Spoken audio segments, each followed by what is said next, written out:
رمضان میں آخری کرنے والا کام ہے صدقہ فطر۔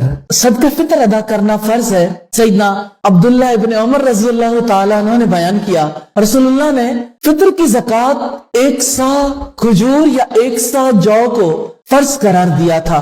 غلام، آزاد، مرد، عورت، بڑے چھوٹے تمام مسلمانوں پر یعنی آپ کا حکم یہ تھا کہ نماز عید پر جانے سے پہلے یہ صدقہ ضرور ادا کر دیں۔ صدقہ فطر میں بڑی حکمت ہے۔ سیدنا عبداللہ ابن عباس کہتے ہیں، رسول اللہ نے روزہ دار کو لغو اور بیہودہ باتوں سے پاک کرنے اور مسکینوں کو کھانے کے لیے فطرے کا سلسلہ جاری کیا، یعنی صدقہ فطر کو فرض کیا۔ صدقہ فطر کی مقدار 1 سا ہے جس کا وزن 2.5 کلو کے برابر ہے۔ صدقہ فطر کی ادائیگی کا وقت نماز عید پر جانے سے پہلے تک ہے، اور صدقہ فطر میں غلہ بھی دیا جا سکتا ہے کیونکہ اسے خوراک کے طور پر استعمال کیا جا سکتا ہے۔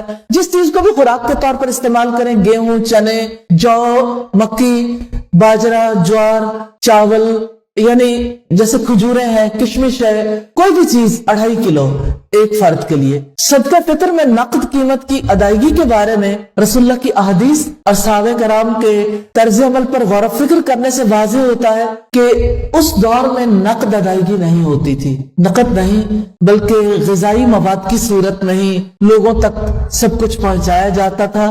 یہی سنت رسول ہے۔